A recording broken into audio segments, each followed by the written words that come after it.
দেশ কপোৱা আৰজিকৰ হস্পিটেল কাণ্ডৰ ৰায়দান। মূল অভিযুক্ত সঞ্জয় ৰায়ক দোষী ঘোষণা। সোমবাৰে ঘোষণা হ'ব শাস্তি। আদালতৰ চৌহদত কান্দি উঠিল মৃত চিকিৎসকগৰাকীৰ পিতৃ।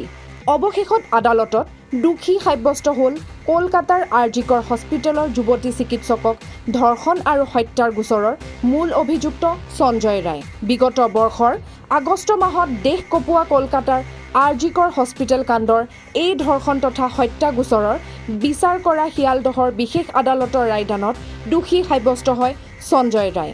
অহা সোমবাৰ অৰ্থাৎ 20 জানুৱাৰীত দোষীৰ শাস্তি ঘোষণা কৰিব আদালতে। উল্লেখযোগ্য যে বিগত বৰ্ষৰ 9 আগষ্টৰ নিশা উত্তৰ কলকাতাৰ আৰজিকৰ চৰকাৰী চিকিৎসা মহাবিদ্যালয়ত প্ৰশিক্ষণৰত এগৰাকী যুৱতী চিকিৎসকক কৰ্মৰত অৱস্থাত ৰহস্যজনকভাৱে ধৰ্ষণ তথা হত্যা কৰা হৈছিল। এই ঘটনাৰ পিছত চিকিৎসা মহাবিদ্যালয়খনৰ কৰ্তৃপক্ষই কৰা ৰহস্যময় আচৰণে সংশ্লিষ্ট সকলোকে ক্ষোভিত কৰিছিল।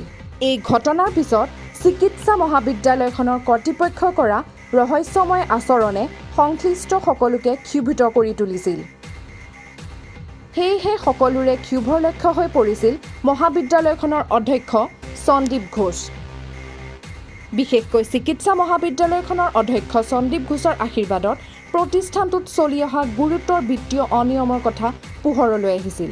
এই অনিয়মৰ বিষয়ে মৃত চিকিৎসকগৰাকী বাৰুকৈয়ে অৱগত হৈছিল আৰু সেইবাবেই তেওঁ জিঘাংসাৰ বলি হোৱাৰ আশংকা কৰা হৈছিল। সেয়েহে চিকিৎসকগৰাকীৰ ধৰ্ষণ আৰু হত্যাৰ ক্ষেত্ৰত কৰ্তৃপক্ষই দেখুওৱা নিৰ্লিপ্ত আচৰণৰ বাবে আন্দোলনৰ পথত নামিব লগা হৈছিল সতীৰ্থ চিকিৎসকসকল। সমগ্ৰ কলকাতা মহানগৰীত সৃষ্টি হোৱা প্ৰবল জনমতৰ পৰিপ্ৰেক্ষিতত অৱশেষত চৰকাৰে অধ্যক্ষ সন্দীপ ঘোষক সেই চিকিৎসা মহাবিদ্যালয়ৰ পৰা বদলি কৰিবলৈ বাধ্য হয়। বিশেষকৈ এই ঘটনাৰ সৈতে সাঙুৰ খাই পৰা অভিযুক্ত সঞ্জয় ৰায়ক নিৰ্বিঘ্নে সেই স্থান এৰি আঁতৰি যাবলৈ দিয়া হৈছিল। এই সঞ্জয় ৰায় আছিল কলকাতা আৰক্ষীৰ ঘনিষ্ঠ এক বেচৰকাৰী কৰ্মচাৰী।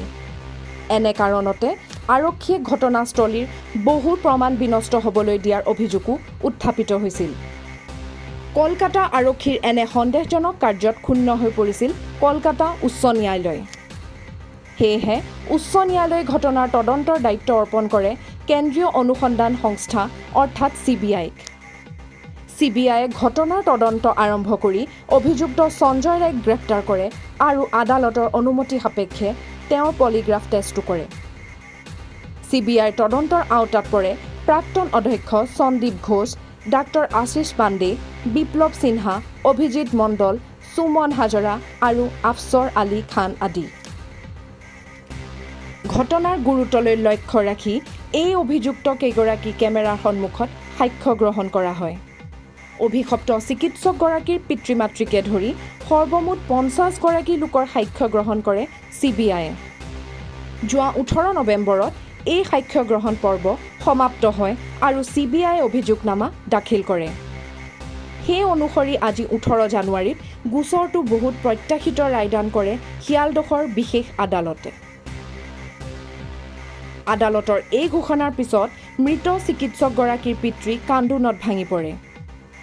তেওঁ কয় যে ন্যায়ালয়ৰ ওপৰত থকা তেওঁৰ আস্থা সত্য প্ৰমাণিত হৈছে।